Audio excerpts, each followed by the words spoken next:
Buenas noches. Hoy es ya nuestra última sesión. Vamos a continuar con el desarrollo del proceso de inscripción, los requisitos, los elementos que se piden para proceder con la inscripción de los actos que hemos estudiado, y de ahí pasamos a los casos prácticos o casos particulares que se pueden presentar a través del proceso de inscripción.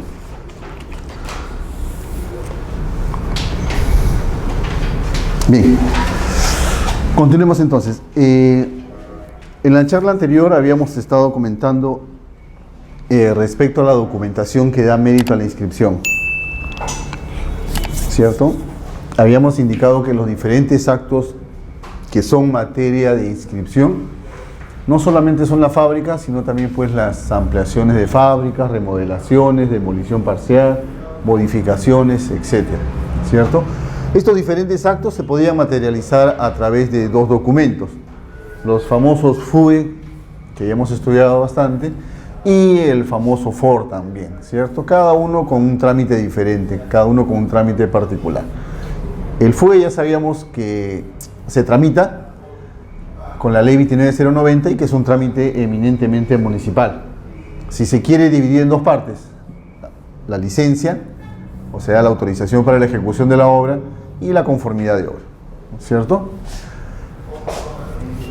En algunos casos la norma también establece que se puede inscribir la fábrica a través de una escritura pública, pero no es muy práctico que digamos, porque nosotros tendríamos que el FUE insertarlo en la escritura pública, ¿cierto? Y acarrearía un costo adicional. ¿Para qué insertarle una escritura pública y posteriormente ingresarlo a registros públicos, cuando el FUE por sí mismo da mérito a la inscripción, ¿cierto? Por ahí, al menos particularmente el que habla, no le ve un lado muy práctico que digamos, pero en todo caso la norma da esta opción, a que se pueda insertar el FUE en una escritura pública. Se inserta el FUE y que adjuntamos, igual tenemos que adjuntar el plano de ubicación o localización y el plano de arquitectura o de distribución. Bien, entonces también, por otro lado, estaba el formulario registral, aprobado por la Superintendencia Nacional de Registros Públicos. En ambos casos son formularios preestablecidos, ¿ok? Los cuales, debidamente llenados, nos van a dar el título que necesitamos para poder proceder a la inscripción. La norma también habla de casos especiales. Uno de los casos especiales que se me viene a la mente es el de saneamiento de bienes estatales. No recuerdo en estos momentos la norma, pero existe la posibilidad de que todas las instituciones estatales puedan también realizar un saneamiento determinado, ¿okay? Dentro de este saneamiento existen diferentes actos y también está la declaratoria de fábrica. ¿A mérito de qué? De una solicitud, ¿okay? Una solicitud de la entidad que va a solicitar el acto de saneamiento o la titular del bien, ¿okay? Una memoria descriptiva, una declaración jurada de que ese bien no está en litigio, de que no se encuentra enmarcado dentro de un proceso judicial. Igual anexamos la documentación técnica, el plano de ubicación y plano de distribución. ¿Alguna formalidad especial? Ninguna formalidad especial tiene esta documentación, únicamente tiene que ser suscrita por los funcionarios autorizados de la institución, ¿okay? Pero como les vuelvo a repetir, este es un caso especial, un caso bastante peculiar, que se da únicamente por entidades estatales y de bienes, por supuesto, de entidades estatales.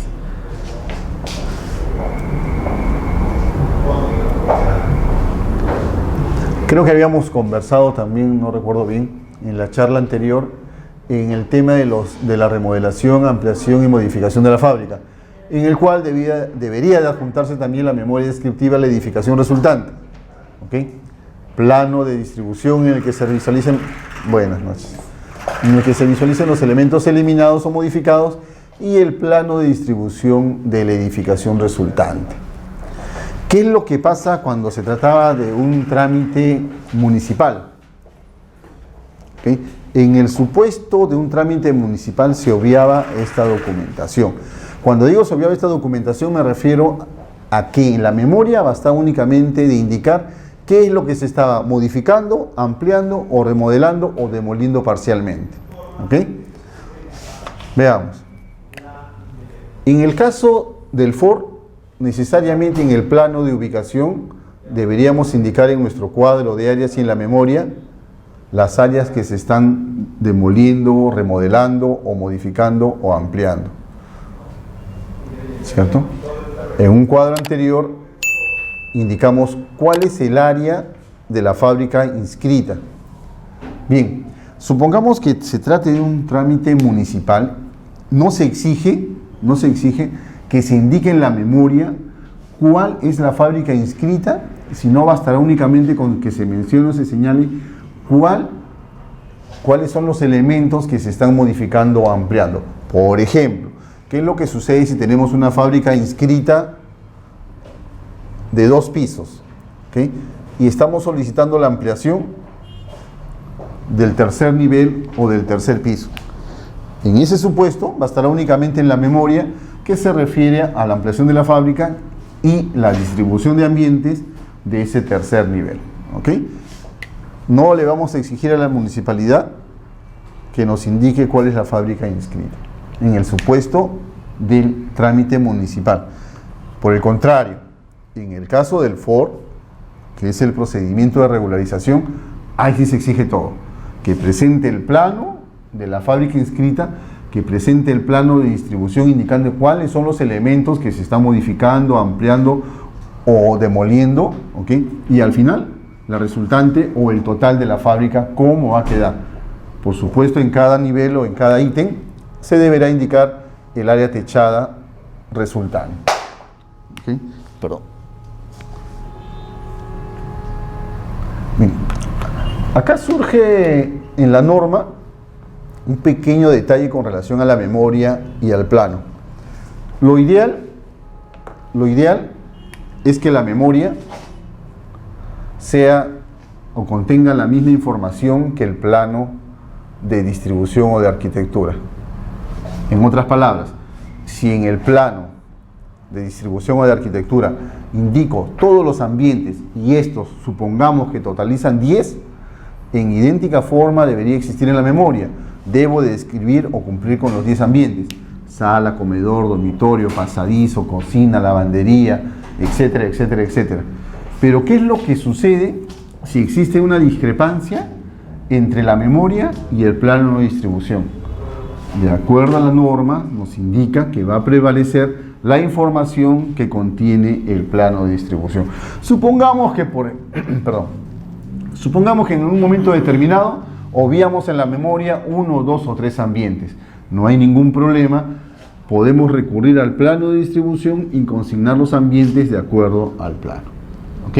Lo ideal, como les vuelvo a repetir, es que memoria y plano contengan la misma información, pero de no ser así, va a determinar la inscripción en el asiento correspondiente la determinación de los ambientes que constan en el plano de distribución. ¿Ok? Entonces, esa no va a ser una omisión que va a acarrearnos algún tipo de perjuicio. El registrador puede recurrir a esta norma e indicar cuáles son los ambientes que están en el plano de distribución. El problema se va a presentar cuando se trata pues de una edificación de 5, 10, 20 niveles, ¿cierto? Imagínense comparamos y faltan por ahí, les digo, pues en cada nivel determinado ambiente.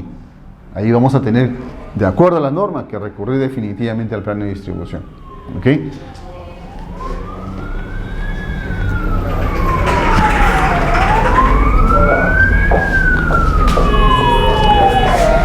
¿Cuál es el contenido del asiento de inscripción? Recordando, nosotros habíamos comentado en algún momento que esta declaratoria de fábrica se iba a trasladar su inscripción a nuestra partida registral, ¿cierto? ¿En qué rubro se iba a inscribir? En el rubro de descripción del inmueble, ¿cierto?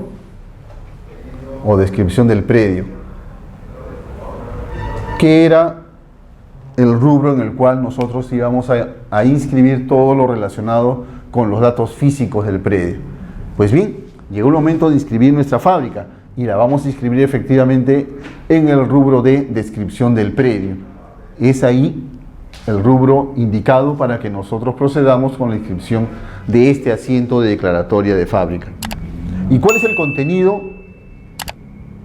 ¿Cuál es el contenido o qué debe de contener este asiento de fábrica?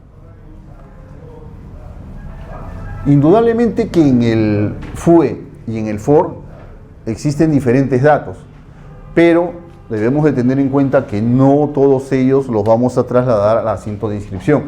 El asiento de inscripción en realidad es un resumen del título, ¿okay? Es un resumen del título. Consecuentemente, pues lo que se va a indicar en ese asiento son datos relevantes o que nos sirven en un momento determinado sin necesidad de recurrir al FUE o al FOR. Entonces, estos elementos o estos datos que nos exige la norma son la distribución de ambientes, ¿cierto? ¿Por qué? Porque en realidad es la naturaleza o la razón de ser de la fábrica. La distribución de ambientes, el área techada de cada piso, el área libre del primer piso, la fecha de finalización de la obra, la valorización de la misma, el nombre del profesional que interviene en la declaratoria de fábrica y demás datos relevantes. Cuando decimos nombre del profesional, acuérdense que tiene que ser necesariamente un arquitecto o un ingeniero civil el responsable de la obra. En el caso del FOR, recuerden que necesariamente debe estar inscrito en el índice de verificadores del registro de predio.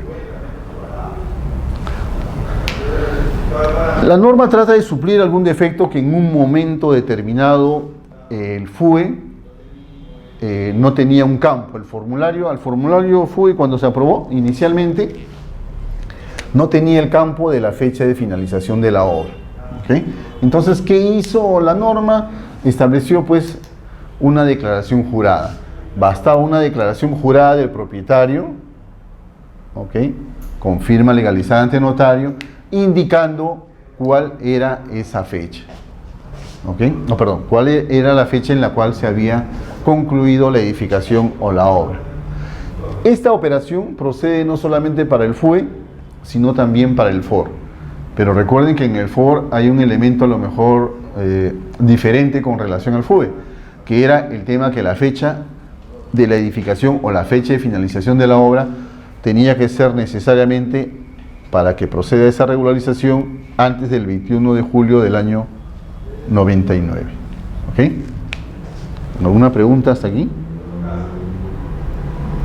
Continuamos. ¿Qué otros actos con relación a la fábrica se iban a inscribir en la partida registral? Bien, a consecuencia de la fábrica también se podía inscribir determinados actos, ¿ok? Pero estos actos que vamos a inscribir están relacionados con el FOR. ¿Por qué con el FOR? Porque una carga técnica no va a proceder,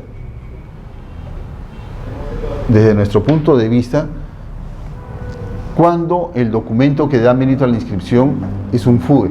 ¿Por qué? Porque este se llevó a cabo con un trámite municipal, ¿cierto? Y en este trámite municipal, ¿qué es lo que hicimos en un primer momento? Pedir la licencia de obra. Y en esta licencia, ¿qué se iba a evaluar? Que cumpla con todos los parámetros, ¿cierto?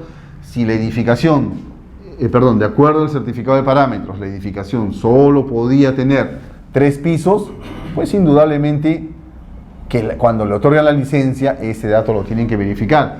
Si a esa edificación o ese proyecto debería tener necesariamente 4 estacionamientos, pues ese dato también se iba a verificar. Entonces, todos los elementos del certificado de parámetros en el tema del FUE se van a verificar con el otorgamiento de la licencia. Caso contrario, pues lógico, la municipalidad no va a proceder a autorizar a la ejecución de esa obra. Entonces, ¿a qué se refiere esta norma cuando dice: cuando se encuentre pendiente la emisión del informe técnico de verificación ad hoc, se extenderá en el rubro de cargas y gravámenes una anotación en la que se deje constancia de tal circunstancia, la que se cancelará con la presentación de dicho informe? A ver, ¿recuerdan ustedes cuando estábamos hablando de los informes ad hoc y que estos informes tenían que ser emitidos por la Compañía de Bomberos Voluntarios del Perú o por el INDECI? ¿cierto? En estos casos, ¿cuándo procedía o cuándo se exigía que estas dos instituciones elaboren su informe? ¿Recuerdan? ¿No recuerdan? Bien. Cuando la edificación tenía más de 5 pisos, salvo la excepción de los dúplex, ¿cierto? En el caso de los dúplex, es decir, si el último piso o la unidad inmobiliaria se encontraba entre el quinto y sexto piso y era un dúplex, no había ningún problema, no iba a ser necesario la presentación de este informe. Por el contrario, si era un sexto nivel en el cual ya existían otras unidades inmobiliarias y acceso de zonas comunes, sí iba a ser exigible este informe. ¿Ok? ¿En qué otras oportunidades? Cuando se trata también de un centro de hospedaje, ¿cierto? Y cuando esta edificación iba a albergar a un gran número de público, ¿cierto? En estos casos, ¿qué se exigía? La presentación de estos informes. La pregunta surge, ¿qué pasa si estos informes no los adjunto cuando estoy presentando el FOR? ¿Bloqueará el trámite y no procederá a la inscripción de la fábrica? No, no iba a haber ningún problema, ¿cierto? ¿Por qué? Porque de acuerdo a la norma me facultaba a que yo, o en todo caso el solicitante, pueda presentar únicamente los cargos de que se están tramitando esos informes, ¿ok? Entonces, bastaba la presentación de estos cargos para que no solamente se inscriba la fábrica, sino también se inscribe en el rubro de cargas y gravámenes una anotación respecto a que se encontraban pendientes esos informes. En el momento, supongamos que se escriben las cargas, en el momento que se emiten esos informes y no tiene ninguna observación, se van a levantar estas cargas. Por el contrario, supongamos que estos informes van a contener algún tipo de observación, se van a inscribir estos informes igual en el rubro de cargas y gravámenes y las observaciones que correspondan a esa fábrica. ¿Okay? Queda claro entonces que estos casos única y exclusivamente se van a dar cuando se presenten los casos de los formularios registrales o las fábricas en vías de regularización.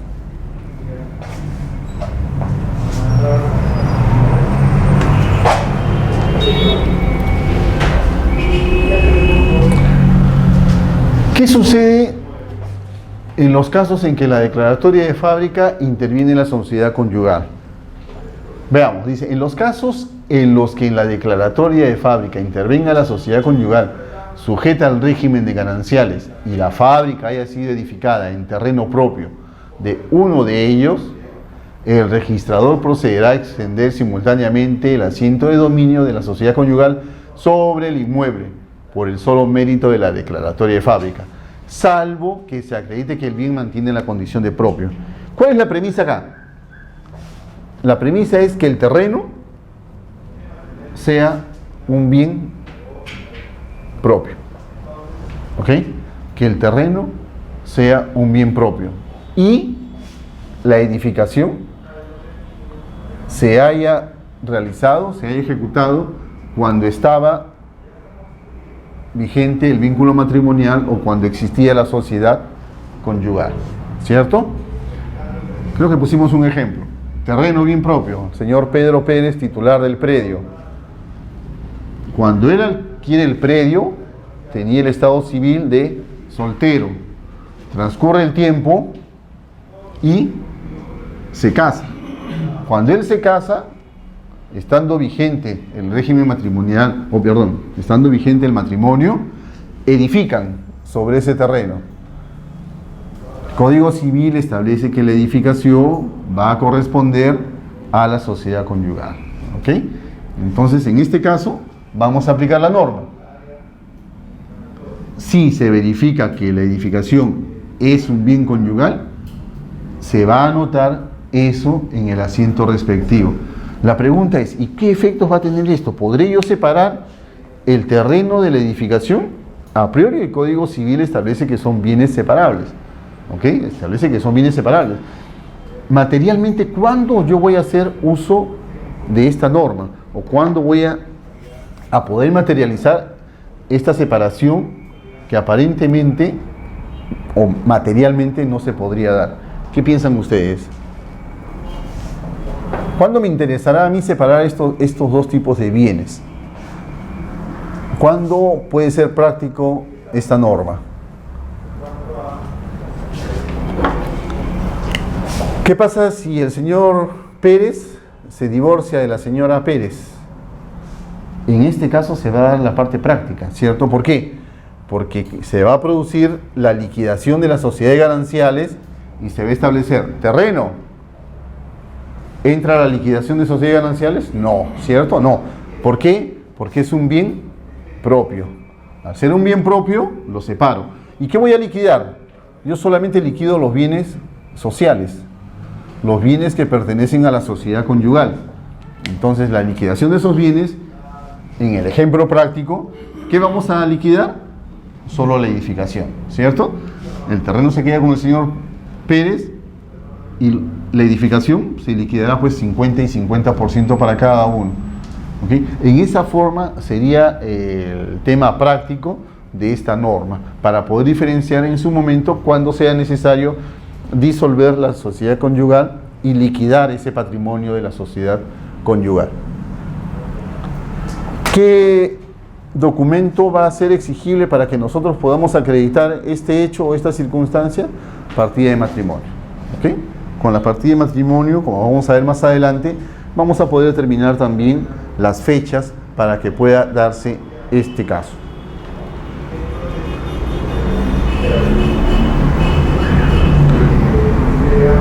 Bien, con el tema de la partida de matrimonio vamos a acreditar si se trata de un bien conyugal o si se trata de un bien propio. Cuando veamos en los casos prácticos, no se preocupen, ahí vamos a ver con mayor detenimiento este tema. ¿Alguna pregunta? Asumo que todo está claro. Bien, sigamos.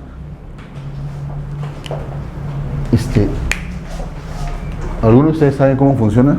Porque creo que nos estamos zancochando acá. A ver, Juan, porque hace un calor. Bien, continuemos. Cuando hablamos del tema de regularización, hablamos no solamente de la fábrica propiamente dicha, sino también del informe técnico ad hoc, ¿cierto? Pero también existen cargas con relación al informe técnico que emite el verificador, ingeniero o arquitecto. Estas cargas están directamente relacionadas con los parámetros, ¿okay? Con los parámetros. En un primer momento indicamos que el verificador, ¿qué es lo que tenía que hacer? Verificar en un cuadro comparativo cuáles son los parámetros que se establecen de acuerdo al certificado y cuáles son los parámetros que se establecen de acuerdo al proyecto que se realizó y que se pretende inscribir. Este cuadro comparativo se establecía en dónde? Se establecía en el plano de ubicación, ¿cierto? Mi cuadro comparativo y todos los parámetros de acuerdo al certificado emitido y también todos los parámetros de acuerdo al proyecto o a la obra que se pretende inscribir. A priori o inicialmente se establecían los parámetros y cuando se faltaba alguno de ellos, el verificador lo inscribía, el verificador lo determinaba en su informe técnico como una observación y solicitaba al registro que se inscriba esa observación como una carga técnica, ¿ok? Como una carga técnica. Bien, luego vamos a comentar este tema, pero por el momento quedémonos con esta parte, ¿ok? Entonces, como habíamos indicado anteriormente, si la norma o el certificado, me obliga a 2 estacionamientos y yo tengo 3, carga técnica. Si la edificación, si el parámetro me indica que la altura es solamente hasta de 3 pisos y yo tengo 4, carga. Si el área libre que debo yo mantener de la edificación es de 30 metros y yo tengo solamente 10 metros cuadrados, carga. Y así por el estilo, de acuerdo a cada rubro del certificado. ¿Okay? Entonces, ¿qué se establecía eso? A estas infracciones o a estas observaciones, la norma establecía que el verificador estaba en la obligación de declararlas como carga. Estamos hablando a priori. Se hizo y se hace incluso hasta el momento. porque hay algunos verificadores que declaran esto como carga. Le vuelvo a repetir, por el momento quedémonos con esta idea. La pregunta que surge es, ¿estas cargas técnicas van a impedir que se inscriba nuestra fábrica? No, no. Inscribimos la fábrica y paralelamente, al igual que en el caso del informe técnico ad hoc, también inscribimos nosotros paralelamente, junto con la fábrica, estas observaciones o estas cargas técnicas, ¿ok? Igual en el rubro de cargas y gravámenes. ¿Las vamos a poder levantar? Sí. Ya más adelante vamos a ver cómo vamos a poder levantar estas cargas técnicas. Bien. Un punto importante. Al ser estas cargas técnicas, como su nombre lo indica, son cargas técnicas, las cuales le compete tanto al arquitecto o al ingeniero civil, el registrador no determina cuáles son, por así decirlo. Verifico el cuadro comparativo y digo, ¿sabe qué, señor verificador? Usted ha omitido declarar la carga técnica de estacionamientos porque falta un estacionamiento. O la edificación tiene un piso más y usted no lo está declarando. No, el registrador está prohibido de realizar observaciones referidas al informe técnico o a datos técnicos que realice el verificador. ¿Okay? Si yo, ingeniero o arquitecto, considero que existe una carga técnica, la declaro. Si considero que no existe ninguna carga técnica, a pesar de esta deficiencia en el cuadro comparativo, no se declara como tal. ¿Okay? ¿Responsabilidad de quién es? Del verificador responsable. ¿Ok?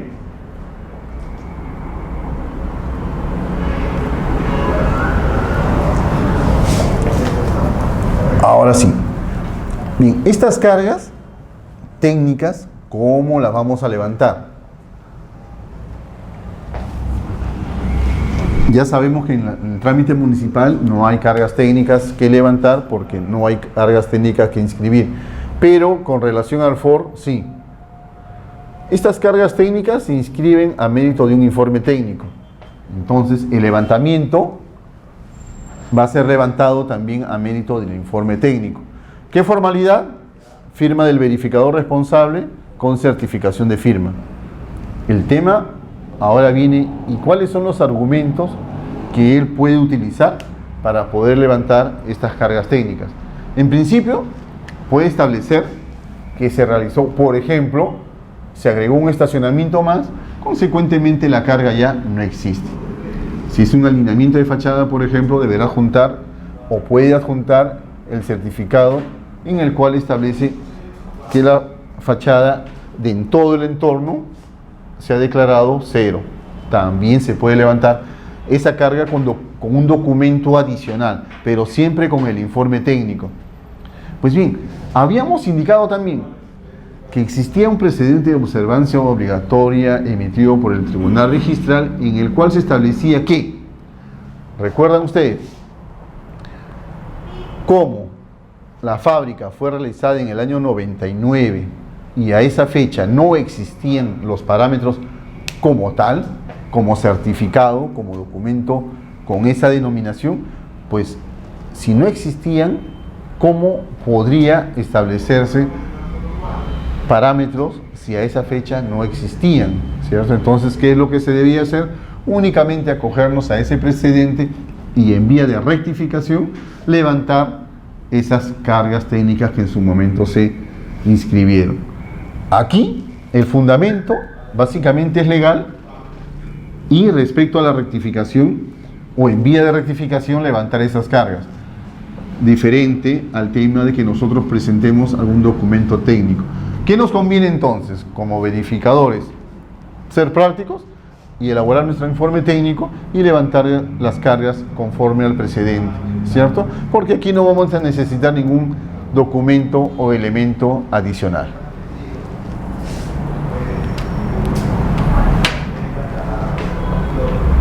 Sí, dime. Solamente eso para el levantamiento de carga. Yo cuando inscribo, cuando ingreso mi informe técnico, ¿ya? Ahí también puedo juntar ese precedente de observancia obligatoria. También pueden fundamentarlo a efectos. Cuando uno me cuadra. Así es. Más, la altura, área libre o coeficiente de edificación también. Efectivamente. O sea, Hay muchos verificadores que tienen esa óptica. Dicen, ¿para qué voy a inscribir las cargas y después levantarlas? Mejor de una vez fundamento por qué, a pesar de que existen observaciones en el informe técnico, pero no las declaro como cargas, ¿cierto? Entonces, establece las observaciones y paralelamente indica que solicita que no se inscriban como tales, fundamentando con esta norma. ¿Eso en el informe técnico o en el anexo 4? No, en el informe técnico. En el mismo informe técnico. Basta con declarar en el informe técnico. En el anexo 4 básicamente es para subsanaciones, para un tema de subsanaciones. Recuerden que en el informe técnico solamente es suscrito por el verificador responsable.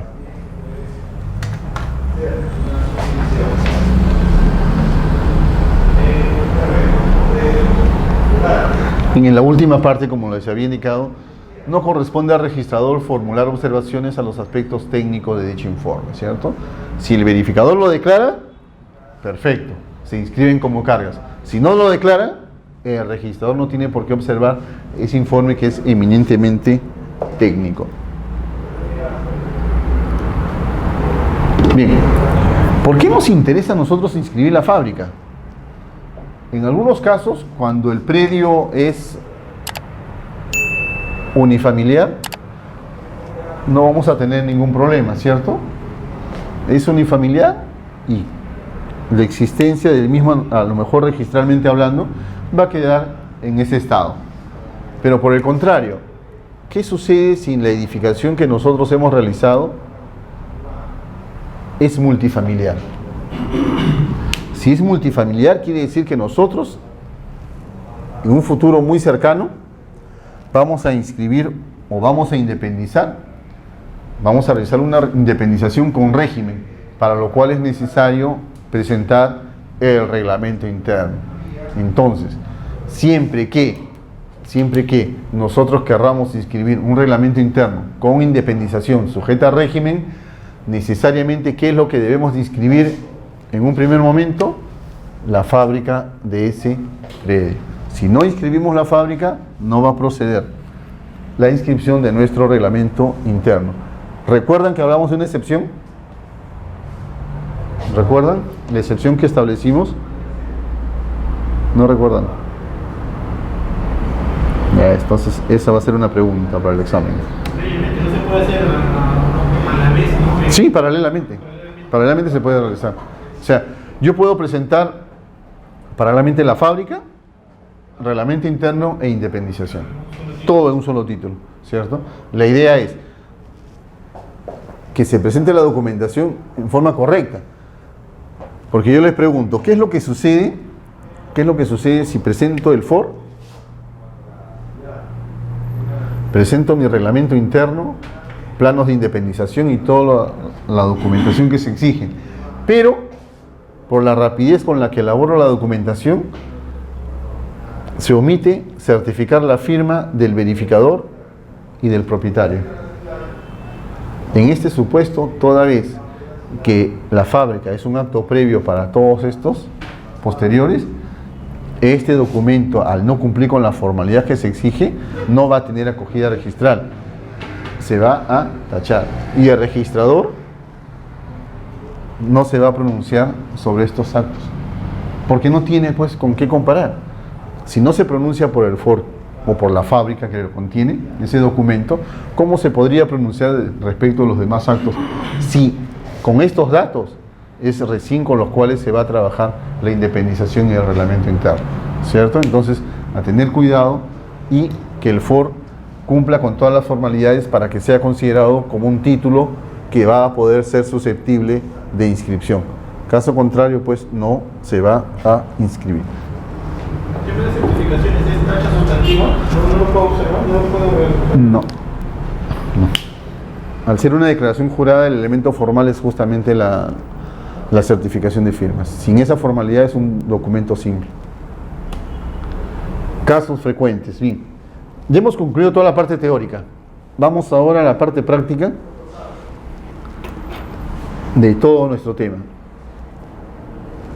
Hay un tema interesante que a lo mejor no está tan relacionado con lo que estamos comentando, pero viene a colación para lo que vamos a ver después.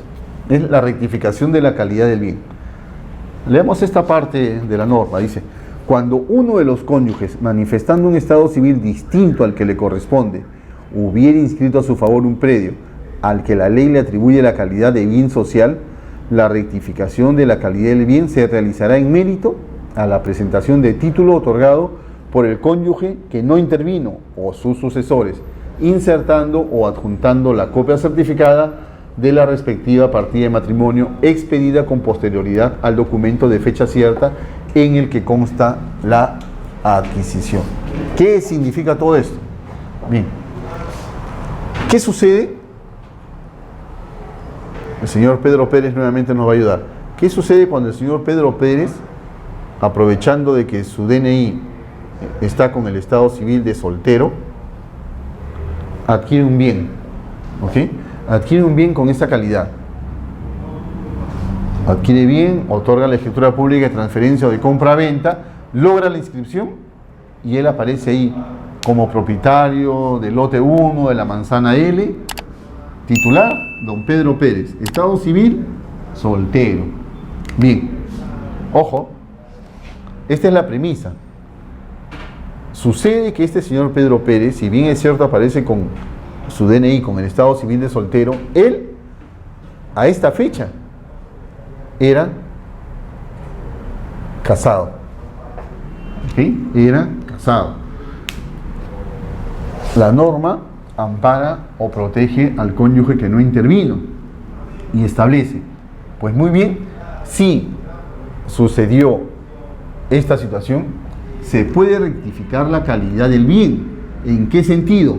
En que el cónyuge que no intervino puede solicitar la rectificación de esa partida y aparecer la misma como titular. ¿Qué documentos necesita presentar? Necesitará presentar una escritura pública en la cual ratifique esa transferencia e insertar o adjuntar la partida de matrimonio. Se entiende que la partida de matrimonio es o la fecha del matrimonio o de la celebración del matrimonio es anterior a la transferencia. Y se entiende que la partida de matrimonio formalmente debe tener como fecha de emisión de la copia certificada posterior al acto celebrado. ¿Okay? Con esa documentación, ¿qué es lo que hace el cónyuge que no intervino? Solicita que se rectifique la calidad del bien. En el caso de sucesores también es lo mismo. Igual, o sea, falleció el cónyuge que no intervino, supletoriamente ingresan los herederos, ¿okay? Los sucesores, ¿para qué? Para solicitar esa rectificación. ¿Por qué le convienen los sucesores? Porque cuando se liquide la sociedad ganancial es igual con motivo del fallecimiento, ellos van a heredar esa parte que supuestamente le correspondía al que no intervino. ¿Okay? Tengan en cuenta algo importante y que a veces se cometen muchos errores. Tengo mi partida registral en la cual inscribí una transferencia como soltero, porque efectivamente, a ver, supongamos al año 80, efectivamente era soltero. Transcurre el tiempo y supongamos que en el año 95 contraje matrimonio. Como contraje matrimonio, digo, bueno, ¿sabes qué? En mi partida voy a actualizar mi estado civil. Presento mi partida de matrimonio solicitando se cambie mi estado civil. ¿Ustedes qué opinan? ¿Procederá esa figura o no procederá? Digo, me casé en el 80, a esa fecha compré un bien, como es lógico, soltero. Y así se inscribe como soltero. Transcurre el tiempo, en el año 95 contraje matrimonio. Como ya contraje matrimonio, quiero actualizar la partida donde se encuentra inscrito el predio y que figure ahora mi estado civil de casado. ¿Qué opinan ustedes? ¿Procederá? Efectivamente, en principio no es retroactivo, pero ¿qué más? ¿Algo más? La calidad del bien está sujeta a la fecha en la cual yo celebré ese acto jurídico, ¿cierto? Si yo lo celebré cuando estaba soltero, el bien, por más que yo con el transcurso del tiempo contraiga matrimonio, siempre va a tener la calidad de bien propio. No va a variar. Por el hecho de variar mi estado civil, no va a variar la condición o la calidad del bien. Siempre va a seguir siendo un bien propio, salvo las excepciones que estamos comentando. ¿Ok? Pero actualizar el estado civil no va a proceder porque la calidad del bien nace con una calidad y con esa calidad va a permanecer. En otras palabras, si nace como propio, va a continuar como propio. Si nace como un bien social, va a continuar como un bien social, salvo si existe una adjudicación de ese bien a consecuencia de una liquidación de la sociedad conyugal.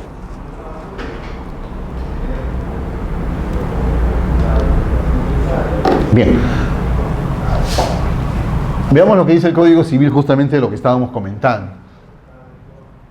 El 3.10 del Código Civil dice: también tienen la calidad de bienes sociales los edificios construidos a costa del caudal social en suelo propio de uno de los cónyuges, ¿cierto? O sea, lo que hace la norma del reglamento de inscripciones del registro de predios es únicamente, pues, coger lo que dice el Código Civil. ¿Ok? Coger lo que dice el Código Civil. Si inicialmente el bien o el terreno era un bien propio, el mismo, de acuerdo a la norma que hemos estudiado anteriormente, va a permanecer con esa calidad. ¿Qué va a hacer o qué bien va a tener esa calidad de social? El bien que va a tener la calidad social, siempre y cuando se cumpla con la premisa del matrimonio, es la edificación, ¿cierto? La edificación o lo edificado es lo que se va a reputar como bien social, siempre y cuando se haya realizado cuando está vigente el vínculo matrimonial. ¿Okay?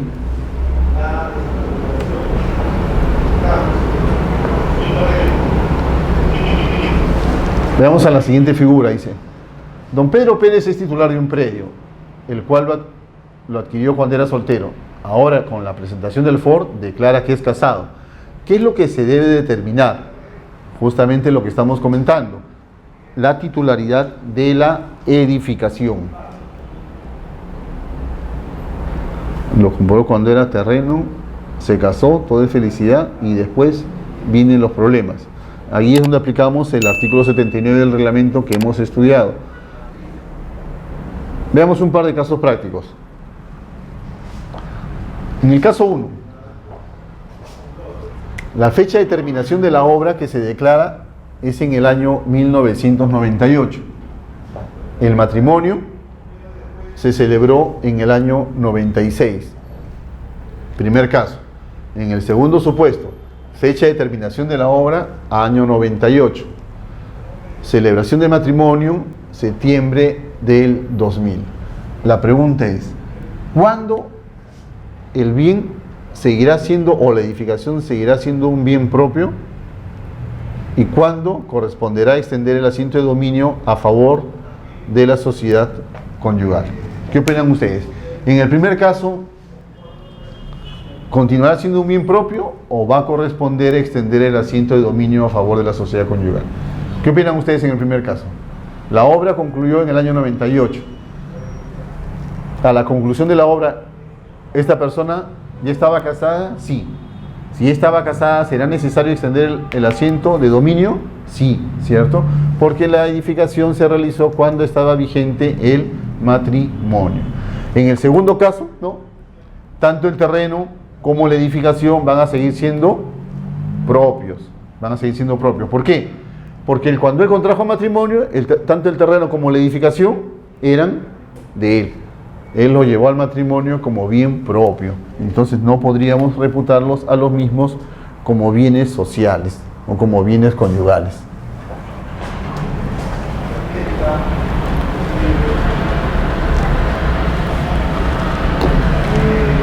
Otro caso práctico. A ver.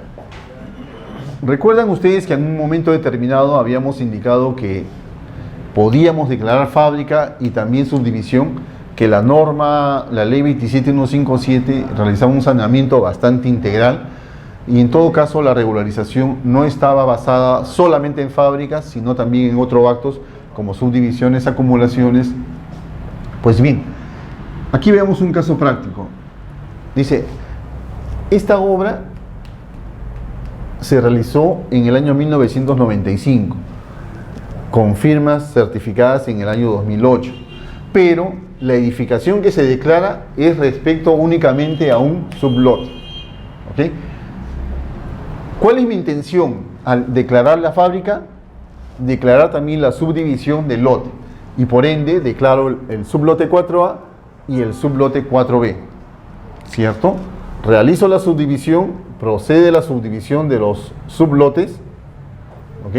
Y uno de ellos tiene fábrica. Y así se va a inscribir. ¿Cierto? Así se inscribe. Pues bien, transcurre el tiempo y este sublote 4A también edifica. Ya tiene su propia partida independizada, ¿cierto? Tiene su partida individual.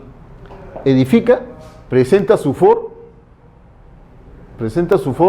y declara como fecha de la finalización de la obra 1998 y la certificación de firmas en el 2014. La pregunta es, ¿procederá la declaración de fábrica con FOR de este sublote que hemos denominado como sublote A? ¿Qué dicen ustedes? A ver, 30 segundos.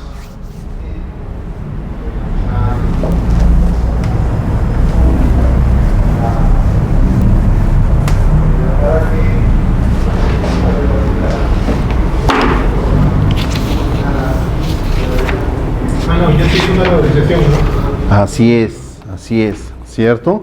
Se hizo una regularización. Se independizó el predio, efectivamente. Se independizó el predio. Él declara que en el año 98 finalizó la obra. ¿Le creemos? ¿Por qué no le creemos? Por este tema. El verificador. ¿Qué es lo que hace él? Como su nombre lo indica, verifica. ¿Qué verifica? Hace su trabajo de campo, declara lo que a esta fecha existe, ¿cierto? Declara lo que a esta fecha existe, pero ¿con qué? ¿Con qué otro elemento? Con elemento de la información técnica, documentaria y del propietario, llega a la conclusión de que eso que está percibiendo finalizó en el año 95. Perfecto. Efectivamente, él declara que en el 95, ¿qué? Se había edificado esto. ¿En qué año lo verificó? En el 2008 constata que efectivamente sigue existiendo solamente esos elementos. Si en el 2008 este verificador declaró solamente como fábrica esta distribución de ambientes del sublote 4B, ¿por qué? Si en el año 98 se declara que ya existían esos ambientes en este sublote, ¿cómo pudo ser posible que no lo haya percibido, que no lo haya verificado? ¿Cierto? Entonces, esta regularización no va a proceder. ¿Por qué? Porque si declara como tal que existía esa fecha, fácil pues. Si es en el 98, yo he hecho mi verificación en el 2008, ¿y por qué no la vi? ¿Por qué no se declaró en ese momento? Si la regularización era del lote en conjunto, porque a consecuencia de él recién yo declaré la subdivisión, ¿cierto? Entonces, en este caso, no va a proceder la fábrica de ese sublote. ¿Por qué? Porque ya va a ser considerada como una segunda regularización. ¿Está clara la idea, cierto? Ok.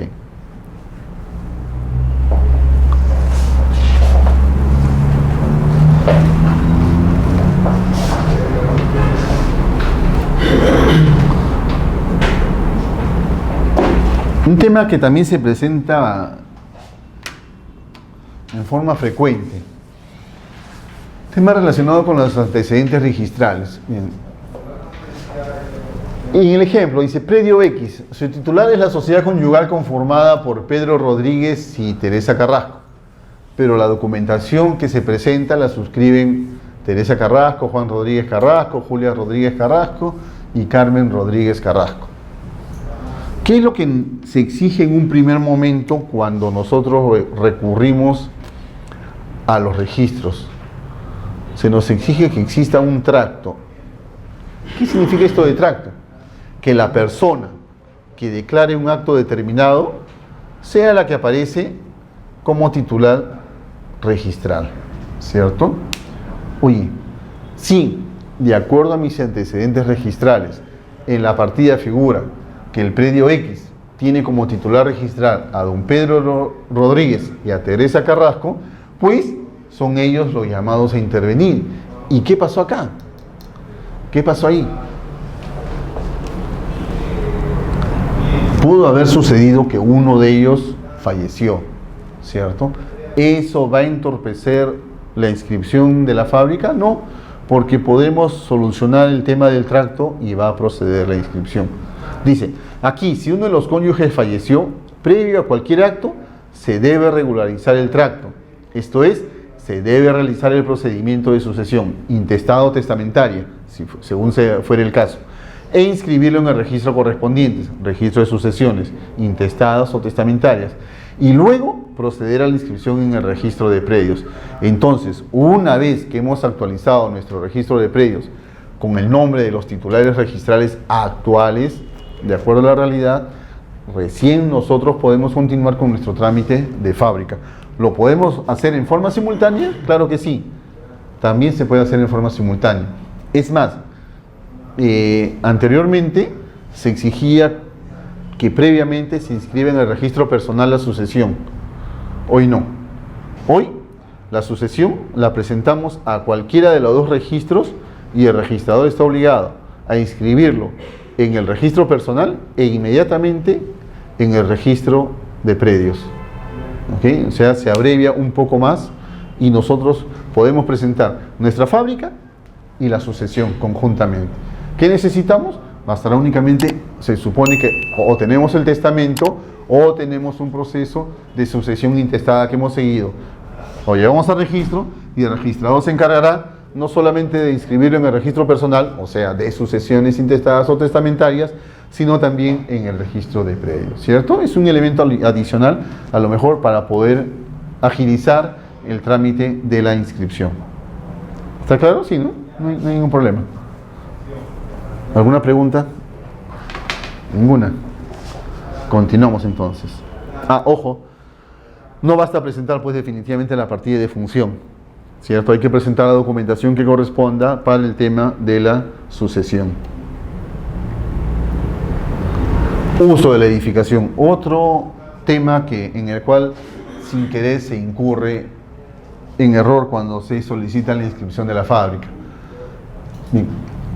En el plano de ubicación, como ustedes ya han estudiado anteriormente, ya técnicamente, con el ingeniero, dice, existe un cuadro comparativo en el cual se ha de indicar el uso del predio, ¿cierto?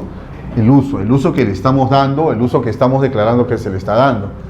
Si nosotros queremos a futuro independizar secciones inmobiliarias, lo lógico es pues que declaremos un uso como multifamiliar, ¿cierto? Como multifamiliar. Pero en algunas ocasiones, ¿qué sucede? Que le declaramos multifamiliar y sin embargo en el plan de distribución no existen ambientes que correspondan a una edificación multifamiliar o no existan independencia entre las futuras unidades que se pretende independizar, ¿cierto? Ok, entonces, ¿qué debo tener cuidado yo? Que exista correspondencia entre lo que declaro como unifamiliar o multifamiliar y lo que yo declaro en el plano de distribución con la distribución de ambientes. ¿Por qué? Porque, en principio, a nivel de registro de predios, normalmente cuando presentan solamente la documentación que corresponde a fábrica, no me hago ningún problema, digo yo registro e inscribo tu fábrica, ¿cierto? Supongamos que yo declaré como predio unifamiliar y la distribución de ambientes tiene de un predio multifamiliar, yo mismo me estoy entorpeciendo a futuro para poder querer realizar la independización, ¿ok? Por el contrario, ¿qué sucede si lo declaro como multifamiliar, pero no existe independencia entre los ambientes que se están declarando? En otras palabras, son los ambientes de una vivienda unifamiliar. ¿Por qué? Porque en el primer piso declaro a lo mejor sala, comedor, dormitorio, baño, cuarto de servicio. En el segundo piso dormitorios y en el tercer piso una terraza o una sala de juegos. ¿Qué es? En sí es un predio unifamiliar. ¿Podré independizarlo? ¿Llegado el momento? No. Entonces, aquí cometí una ligereza al haberlo declarado como multifamiliar. ¿Solo eso debemos de tener en cuenta? No. ¿Qué es lo que pasa si yo lo declaro como multifamiliar, por ejemplo?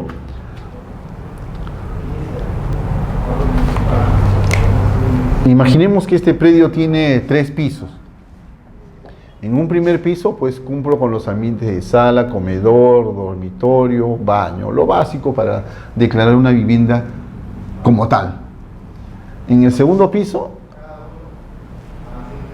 como tengo intenciones de hacer negocio, declaro 2 unidades exclusivas. ¿Ok?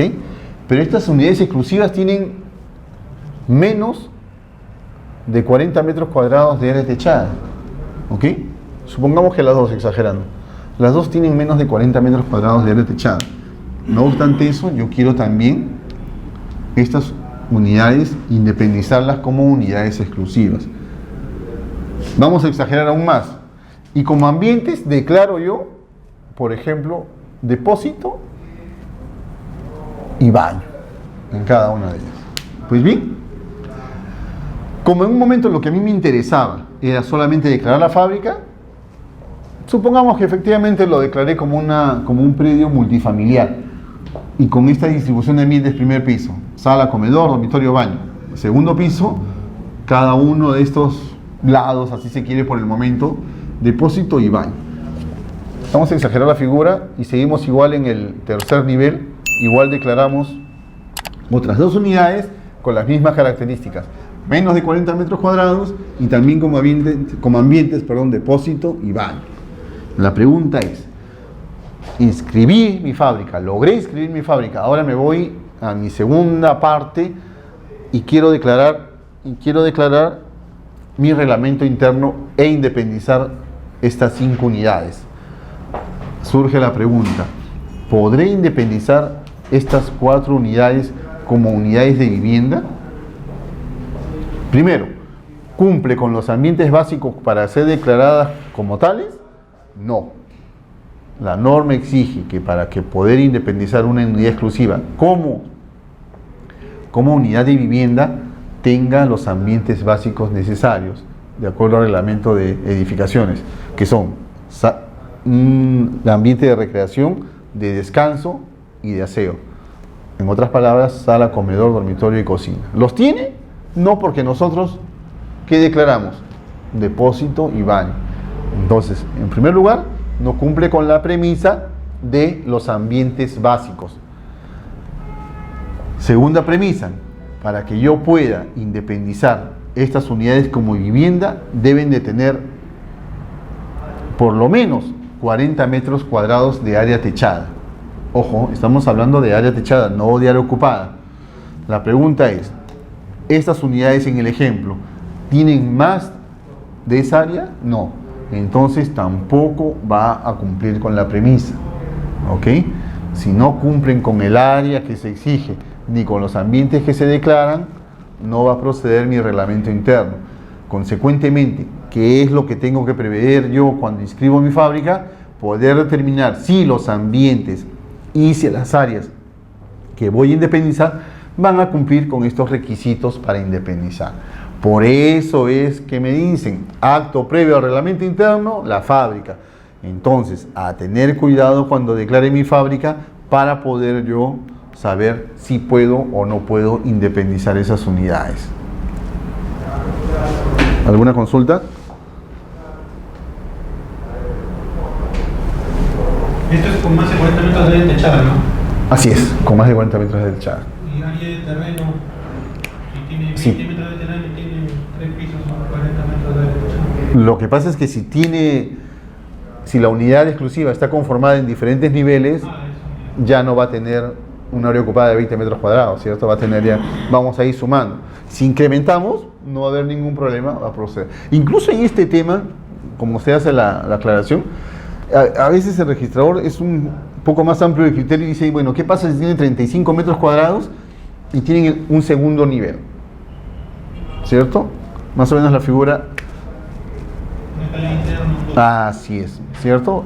Primer piso, segundo piso y por aquí hay una escalera, ¿cierto? Un dúplex. un dúplex, pero por el momento solamente tengo, por decir áreas techadas, exagerando, ¿no? Para poner no irnos tan lejos. Solo tengo 38 metros cuadrados, pero tengo una superficie ya definida en el segundo nivel, ¿cierto? Porque acá tengo un área ocupada mínima, por decir, ya igual de 38 metros cuadrados. Y en el segundo nivel mi área ocupada también es 38 metros cuadrados. Ya tengo entonces 72 metros cuadrados de área ocupada de ese predio, ¿cierto? Y un área techada de 38. Con la idea de que esto, por supuesto, puede crecer porque tengo adicionalmente otra mayor extensión. Caso contrario, si el predio solamente está conformado por un solo nivel, ahí sí ya no podríamos pues proceder con un criterio más amplio, ¿no? Nos centramos a lo que dice la norma.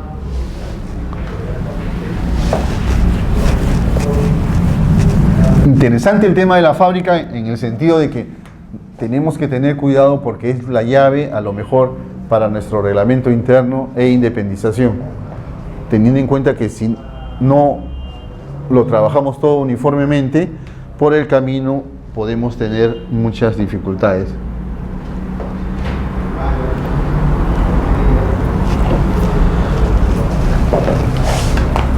Seguimos con este tema de los antecedentes registrales.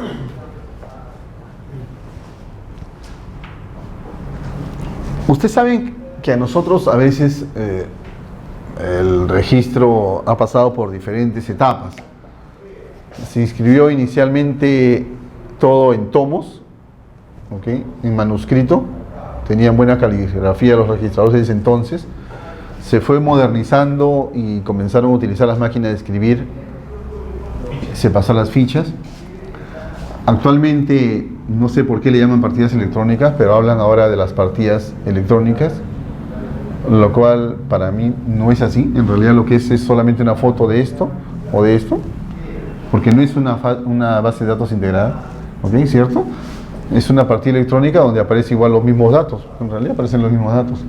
O sea, electrónica sería si es que la partida tiene su base en un elemento magnético, ¿cierto? Que el papel no sea el sustento, sino su sustento sea el sistema informático, que yo pueda apretar un botón y en ese mismo momento me emita mi partida, que no es así, porque el papel es el que tiene el valor, ¿cierto? Todo es en base al papel. Entonces, este proceso en realidad sigue siendo, particularmente para quien habla, idéntico, pero bueno, le llaman partida electrónica, me imagino, porque en vez de utilizar máquina de escribir o en vez de utilizar lapicero, lo hacen con una computadora. Pero bueno. Pues bien, como hablábamos, se utilizaba tomo, ficha, partida electrónica.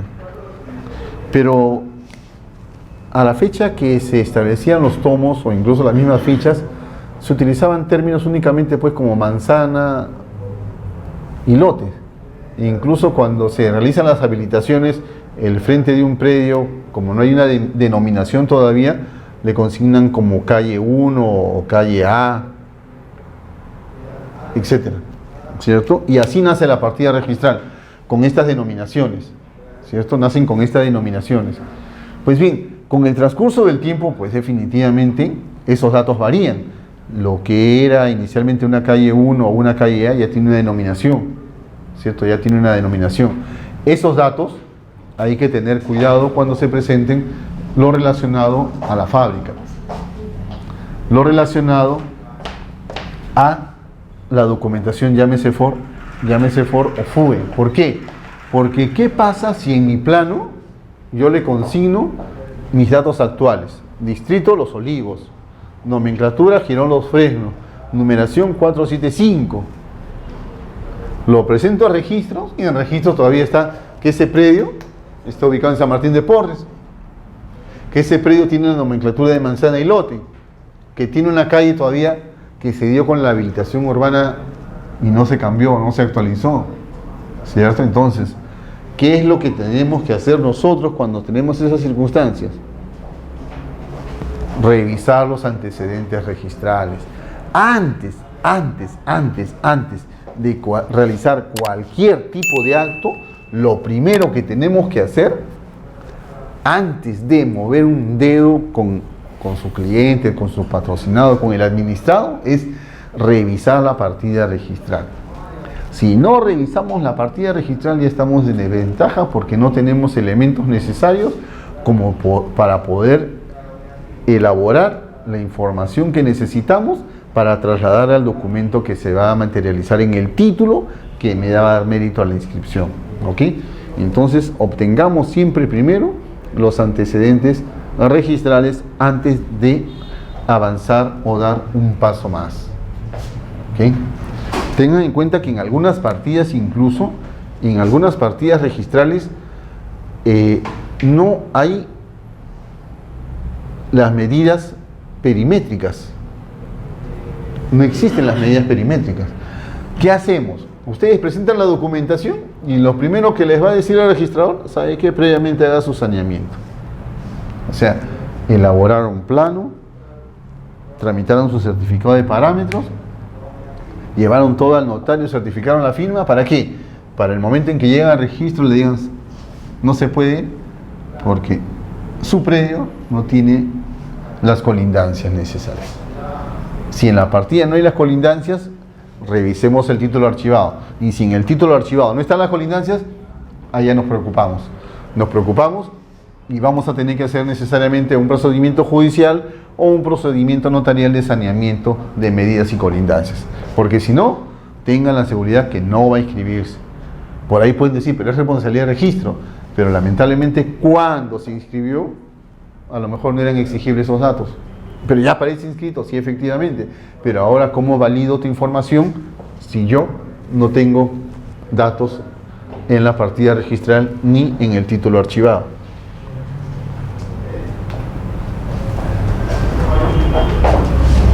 Bien, entonces no se olviden siempre de revisar los antecedentes registrales. Bien, por el tema de tracto no hay observación, perdón, no hay tacha. Se puede regularizar el tracto.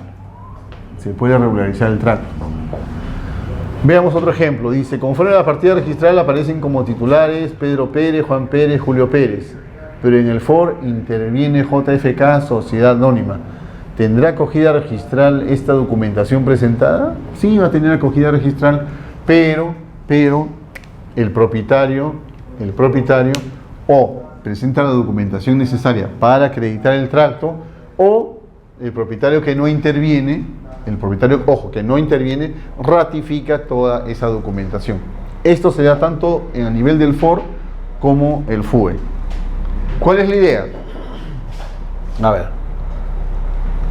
supongamos que tenga un FOR o un FUE. De acuerdo a los antecedentes registrales, el señor X aparece como titular registral. El FUE lo tramita el señor Y. El FOR también, digamos, ¿no? En paralelo, los dos. ¿Qué pasa cuando llega a registro? Cuando llega a registro va a decir, oiga, un momentito, aquí yo tengo como titular registral al señor X. Sí, pero lo que pasa es que ya compramos, ahora yo soy el propietario, señor Y, yo soy el propietario. ¿Qué hago? Fácil, presento, sí, efectivamente se materializó la transferencia, voy a presentar mi documento o la escritura pública o las partes notariales que acreditan que efectivamente yo soy el titular del predio, ¿cierto? Paralelamente entonces, ¿qué inscribimos? No solamente la fábrica, sino también la transferencia. ¿Qué sucede si es al revés? El señor Y es propietario, registral y lo tramitó el señor X. Ojo, propietario actual, señor Y, propietario anterior del señor X, y la documentación la tramitó en su momento el anterior propietario, el señor X. Pues no hay ningún problema. El registrador le va a decir, ¿sabe qué, señor?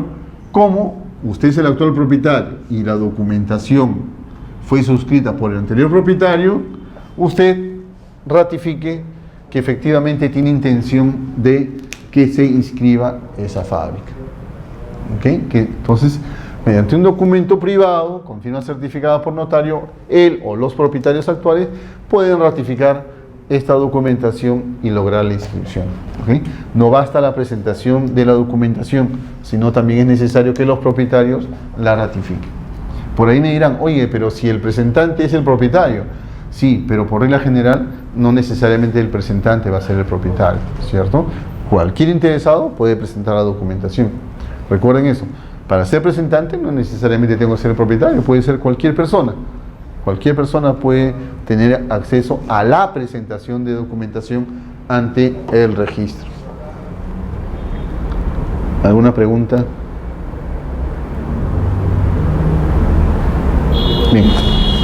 ¿Qué conlleva el estudio de la partida registral? Cuando nosotros estudiamos la partida registral, nos vamos a dar cuenta de absolutamente todo. ¿Por qué digo esto? Porque no solamente voy a saber quién es el titular del predio, ¿cierto? No solamente voy a verificar que las áreas y las medidas y colindancias sean las correctas, no. También voy a poder verificar si existe o no una fábrica inscrita. ¿Para qué? Para que cuando haga mi regularización o declaro la ampliación o declaro la demolición. En el ejemplo podemos ver, en la partida registral ya existe una declaratoria de fábrica. Y no obstante de que existe una declaratoria de fábrica, presento mi FOR, como no tuve la sensatez, digamos así, de estudiar correctamente la partida registral, en el FOR declaro una fábrica nueva. Lo lógico pues va a salir observado. Oiga, o usted declara la demolición total o declara la ampliación o la modificación de la fábrica, ¿cierto? Como es lógico. Entonces acá, si yo tengo una fábrica ya inscrita, ¿qué es lo que tengo que hacer? O declaro la demolición total o declaro la ampliación o la modificación o remodelación según fuera el caso. Pero para eso, ¿qué necesitamos? Igual, revisar el antecedente registral, revisar la partida para poder determinar si efectivamente procede o no el acto que estoy solicitando. Lo que habíamos indicado, pues, revisar los antecedentes registrales, estudiar la partida registral. Si no verificamos los datos de la partida, no estamos en condiciones de poder elaborar la documentación correctamente. Tengan en cuenta que incluso las municipalidades verifican la información que ellos tienen, pero no necesariamente es la información que también está a nivel de registro, ¿cierto? Puede haber una subdivisión, una acumulación, o sea, ustedes se van a encontrar con una serie de posibilidades que se pueden dar, porque no necesariamente la partida que ustedes con la cual van a trabajar va a estar, por utilizar un término, va a estar limpia. No va a ser solamente un lote de terreno, no. Esa partida registral respecto al predio tiene toda una historia que ustedes tienen que revisar para poder saber qué acto es el que van a realizar. Tema de las áreas. Bien. Tanto en el FUE como en el FOR y el plano de ubicación existe la obligación pues de declarar las áreas que se están techando, ¿cierto? No se distingue muy bien, pero los datos que nos exigen es las áreas techadas de cada nivel o de cada piso y el área libre solo del primer piso. Entonces, evitémonos complicaciones y cuando consignemos el área ocupada, que es un dato que está en el FOR, que se exige consignarlo, consignemos el área ocupada únicamente del primer piso. Algunos profesionales con la intención de poder cumplir a lo mejor con todo el cuadro, llenan todo esto. Y llenan también las áreas libres de cada nivel. Y aquí entramos en una discrepancia a lo mejor de criterios y de conceptos, porque no sé si recuerdan que el reglamento, cuando les comentemos en la charla anterior, el Reglamento Nacional de Edificaciones establecía como área ocupadas una definición y el reglamento de la ley 27157 establecía como definición de área ocupadas otra idea, otro tema diferente. Entonces, mejor es no complicarnos la vida y evitar consignar las áreas ocupadas de los niveles superiores. Asimismo, las áreas libres de los niveles superiores. ¿Qué nos exige la norma? nos exige que consignemos área ocupada del primer nivel y áreas techadas de todos los niveles. Entonces cumplamos con eso. Mientras que cumplamos con eso, no vamos a tener mayor inconveniente. ¿Ok? Por supuesto que si hay alero, también consignamos en un rubro aparte o al pie, no hay ningún problema, el área de ese alero exterior. ¿Ok? A veces, por ahondar en detalles, consignamos área ocupada del primer piso 160 metros cuadrados, área techada del primer piso es 120 metros cuadrados y le sumo el área del alero. Y ya es el primer error que estoy cometiendo. Recuerden, el área techada del primer piso no se considera el área del alero exterior, solamente el área techada que está dentro del perímetro del predio o del terreno. ¿Nos va a servir el área del alero externo? Sí, nos va a servir, pero para establecer en cuánto aumenta el área ocupada del segundo nivel. Pero esto, ¿cuándo lo materializamos? Cuando hacemos la independización con reglamento interno. ¿Nos interesa cuando declaramos la fábrica? No. ¿Por qué más? A nivel de registro fácilmente van a poder sacar o deducir el área ocupada de los niveles superiores, sumando el área del terreno del primer piso más el área del alero externo, ¿cierto? Con una operación simple y sencilla, el registrador o el funcionario de registro se va a encargar de realizarla. Y con eso ustedes evitan complicaciones.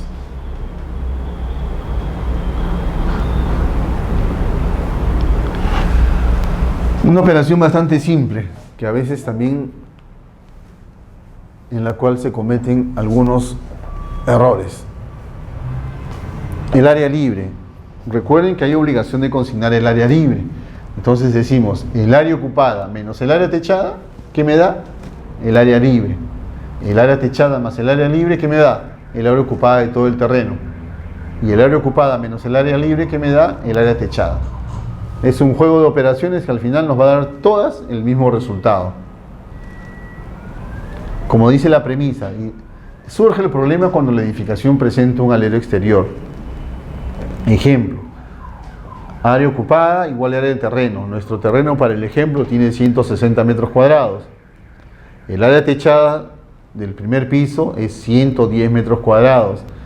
El alero externo tiene un área de 4 metros cuadrados.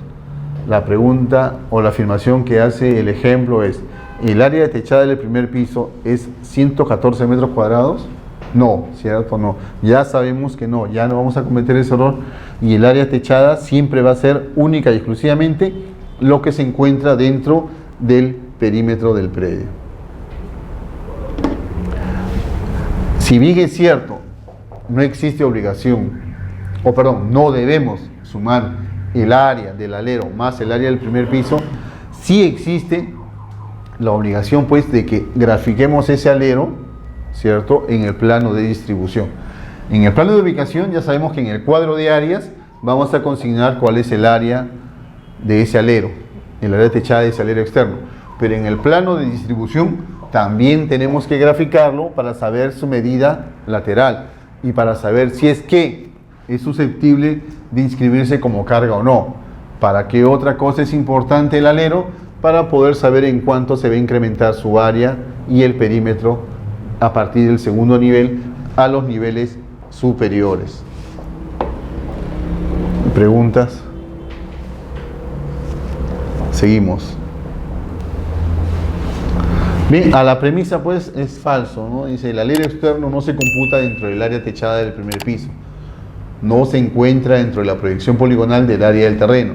Se computa como área ocupada del nivel superior.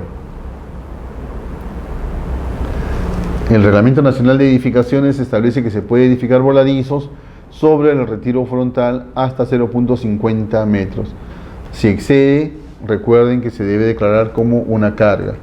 Solo en los casos a nivel de FOR. FUE no, porque ya en el FUE se verifica no solamente un tema administrativo de la documentación, también una verificación técnica en la propia edificación. Bien, lo que habíamos indicado, en el FUE, antes lo que lo varíen, No existía un campo específico para consignar la fecha de conclusión o de terminación de la obra. Con los nuevos no hay ningún problema, ya se le ha incorporado, ¿no? Pero supongamos que se omita consignar la fecha de terminación de la obra, bastará con presentar una declaración jurada, ¿ok? Una declaración jurada del propietario indicando ese dato que se omitió en su momento.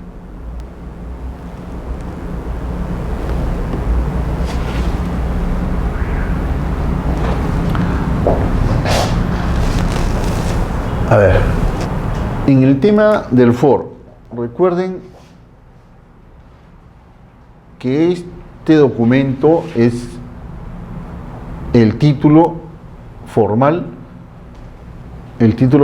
que va a dar mérito a su acceso al registro, a su inscripción. Consecuentemente, siempre debe estar firmado por el propietario y firmado también por el verificador. ¿Qué formalidad se exige? ¿Recuerdan? ¿Qué formalidad se exigen para que pueda este documento tener mérito para su inscripción? ¿Solamente que esté con las firmas certificadas del notario? ¿Cualquier notario podía certificar las firmas de ese FOR? ¿Sí? No.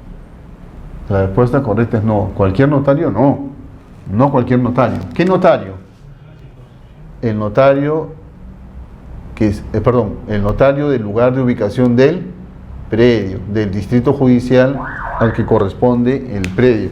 Si el predio se encuentra en el distrito notarial de Lima, pues el notario que debe participar es el notario de Lima. ¿Podrá firmar un notario del Callao estos formularios? Sí, lo puede firmar, pero ¿va a tener acceso al registro? No. Esta también va a ser una causal de tacha sustantiva. ¿Ok? Entonces, a tener cuidado. ¿Qué es lo que pasa si el verificador está inscrito en el índice de verificadores de la zona 10? ¿Podrá intervenir cuando el predio se encuentra bajo la jurisdicción de la zona registral número 9? Tampoco. Tengan en cuenta cuando repasamos el tema del índice de verificadores que los verificadores pueden actuar únicamente en el lugar donde se inscribieron.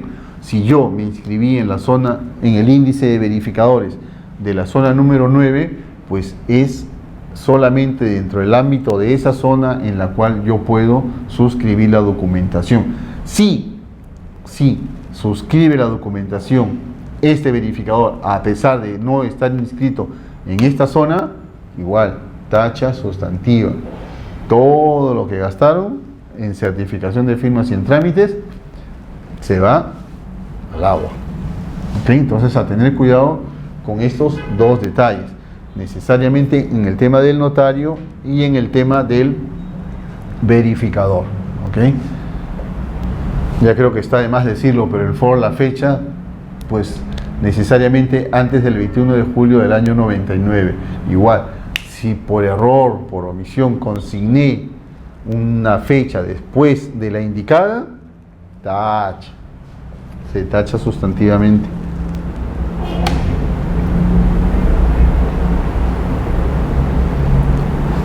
Bien, continuemos, ya que no hay preguntas.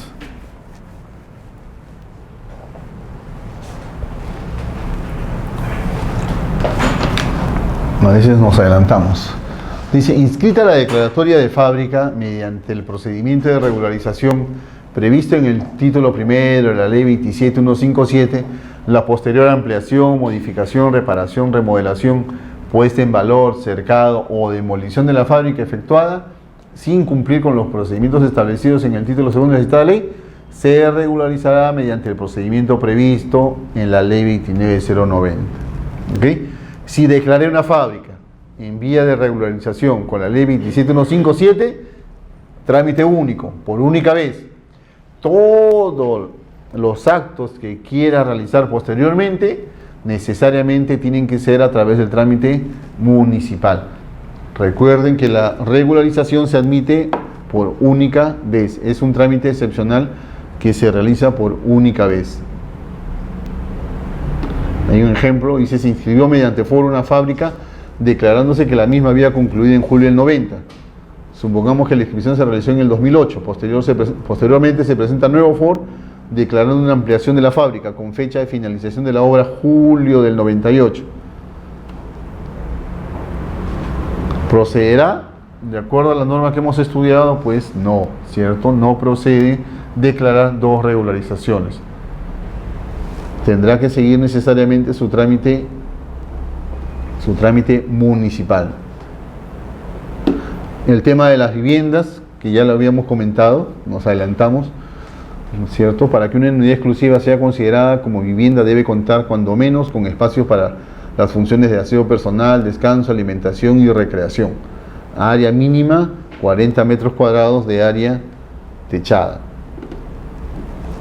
Otro caso que se presenta ahora con el avance de la tecnología es que se presentan certificados de parámetros a color, que hay que sacar a veces la lupa o detectarlos al tacto para poder determinar que efectivamente son copias simples a color.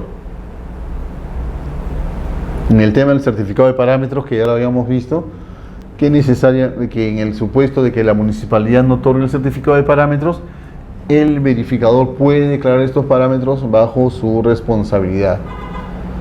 No olviden, se deben de presentar la documentación cuando se trata de FOR, el original y dos juegos de copias simples. Uno se le devuelve al usuario en el momento que se inscriba y el otro se remite a la municipalidad para su verificación. En el caso del FUE, bastará con presentar únicamente un juego del original. El tema también que habíamos estado comentando, en el caso que el verificador no se encuentre vigente su inscripción en el índice o sea caducado, se procederá a la tacha.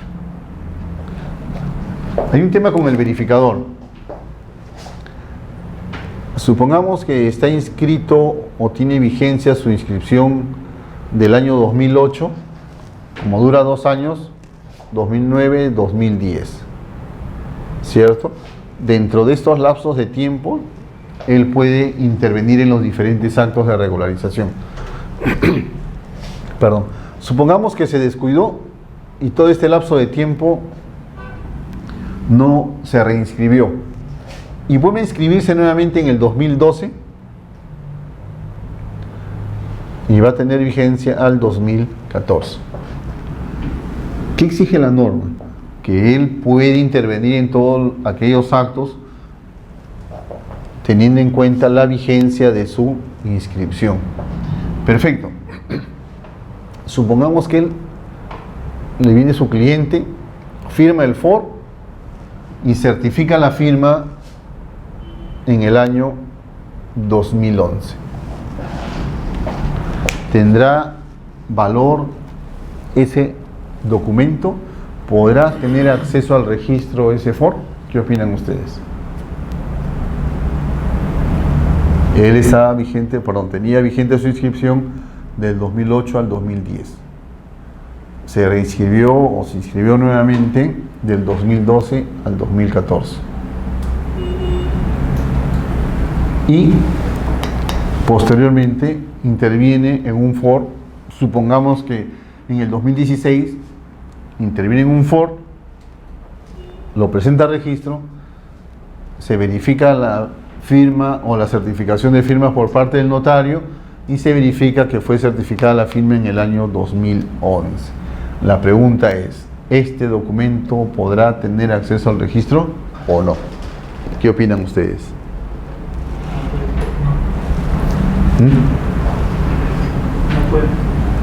No, ¿cierto? No, porque él tiene que certificar su firma o darle la formalidad a ese documento cuando se encuentra vigente su inscripción.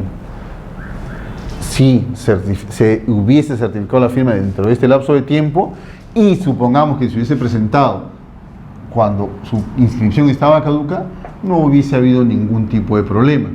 Puede tener acceso al registro sin ningún inconveniente, ¿ok? Pero él certificó su firma en el lapso de tiempo en el cual su inscripción había caducado, ¿ok?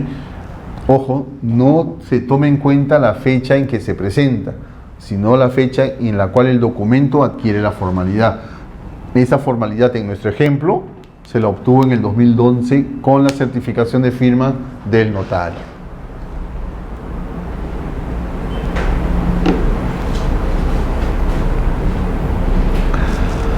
Bien, con eso concluimos. ¿Alguna pregunta?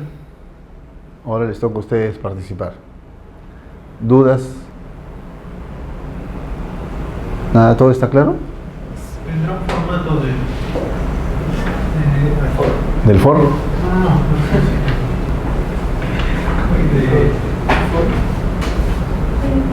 ¿Del foro? ¿Reglamento interno? Se las voy a pasar al encargado. Del formato no, sino el modelo tipo. Hay modelo tipo. Se lo voy a mandar por correo a Carlos para le hacen recordar. Mañana, a más tardar mañana se lo paso para que ustedes puedan también entenderlo. Es bastante interesante porque hay dos regímenes. Sí. Sí, en cuanto al uso, ¿se puede cambiar el uso si antes una propiedad, un predio tuvo un uso diferente? ¿Se puede revalidar esto? A priori, a nivel claro, en cuanto a los usos, el uso lo establece, en el caso de reglamento interno de independización, lo establece el propietario. Si yo voy a independizar unidades exclusivas, yo asigno el uso a esas unidades exclusivas, llámese vivienda, estacionamiento, depósito, tendal. ¿Ok? ¿Puedo variar ese uso? Sí, lo puedo variar. ¿Mediante qué documento? Mediante una modificación del reglamento interno, ¿cierto? Mediante esa modificación del reglamento interno yo voy a variar. ¿Pero qué necesito para poder yo variar el uso? Necesito pues básicamente pues también modificar la fábrica. Porque si los ambientes declarados, por ejemplo, es el de estacionamiento o el de tienda, ¿cierto? Tienda, que va a ser un local comercial, para yo poder variar ese uso de tienda a vivienda, pues tengo que tener los elementos o los ambientes necesarios para que sea considerado como tal. Entonces, ¿puedo modificar el reglamento interno? Sí, pero como acto previo necesariamente me van a solicitar de que también varíe la fábrica, porque con esos ambientes que tengo no voy a poder variar el reglamento interno, consecuentemente menos el uso de esas unidades, ¿cierto? Porque antes mi propiedad, hasta el 2007 tenía licencia porque operaba ahí una empresa. ¿Ya? Incluso mi vecino es una empresa y yo estoy en un área comercial. ¿Ya? ¿No? Entonces, lo que yo quería, porque lo consulté también con una persona y me dijo que cambiara el uso. ¿No? El uso se puede cambiar. A ver, supongamos que no se trata de una unidad exclusiva, sino de un predio común y corriente, ¿okay? De un lote. En principio el uso está asignado directamente, vinculado directamente a los ambientes que él tiene, ¿cierto? Si esos ambientes que tiene, sala, comedor, dormitorio, cocina, garaje, definitivamente el uso es de vivienda, ¿cierto? El uso es de vivienda. Y en el tema de una vivienda unifamiliar, no es necesario cambiarle el uso, o no tendría razón de ser consignar el uso a nivel de la partida registral. Pero hay un tema importante. ¿Qué es lo que pasa si yo, justamente para fines a lo mejor de licencia de funcionamiento, de poder realizar algún tipo de actividad comercial, me interesa que en la partida registral aparezca el uso que realmente tiene esa unidad? Previamente, ¿qué es lo que debo hacer? Al igual que la unidad exclusiva, previamente tengo que demostrar que los ambientes no son los de vivienda, sino que ya tengo ambientes declarados para un uso comercial, llámese oficina, tienda, qué sé yo, ¿ok? Para que recién yo, en base a eso, pueda modificar también la partida registral. Porque si yo quiero cambiar el uso y no obstante la fábrica permanece con esa distribución de ambientes, no se va a modificar, no se va a modificar. Es más, hay más de una resolución a nivel de tribunal registral que establece que el uso lo determina la municipalidad y el registro, a nivel de registro, no se tiene por qué variar o modificar el mismo. Lo que cambiamos o se puede cambiar o variar es la distribución de ambientes, porque eso es lo que en realidad le da la naturaleza del uso que se está brindando respecto de ese predio. ¿Okay? Entonces, Si vemos, está amarrado todo directamente a la fábrica y a los ambientes que se declaren. Yo sé que el PRI aquí, el PRI es, en el PRI sale, ¿Ya? ¿no? Que lo estaba conversando, y lo que pasa es que yo ya lo he dividido, yo alquilo habitaciones, ¿Ya? ¿no?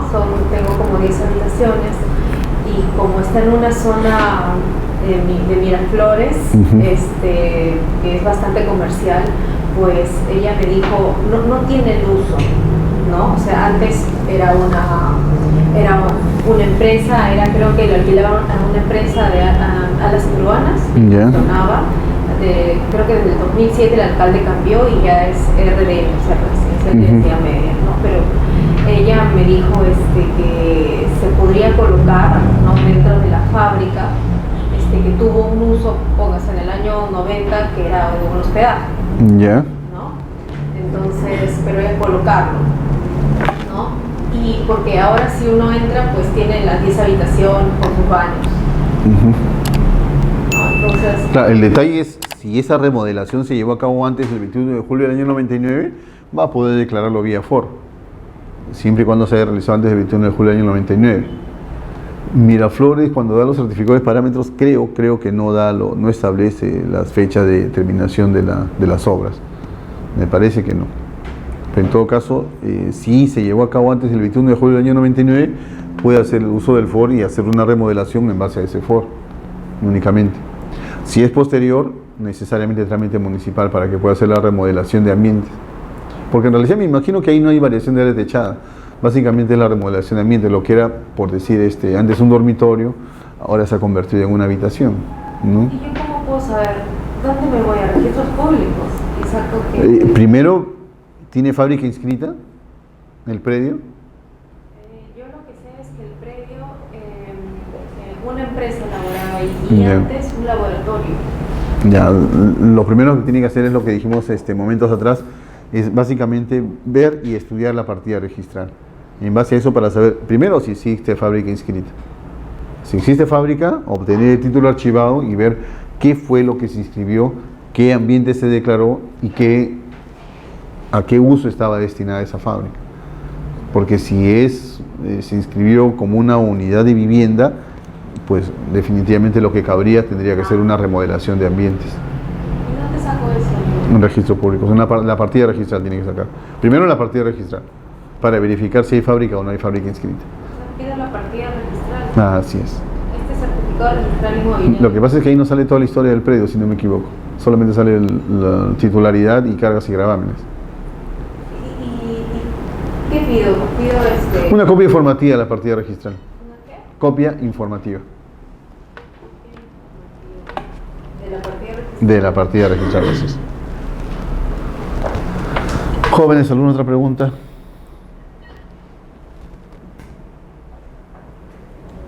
Ahí les he insertado un par de resoluciones a nivel de subdivisiones que están directamente relacionadas a las fábricas para que ustedes puedan ingresar y puedan verificar.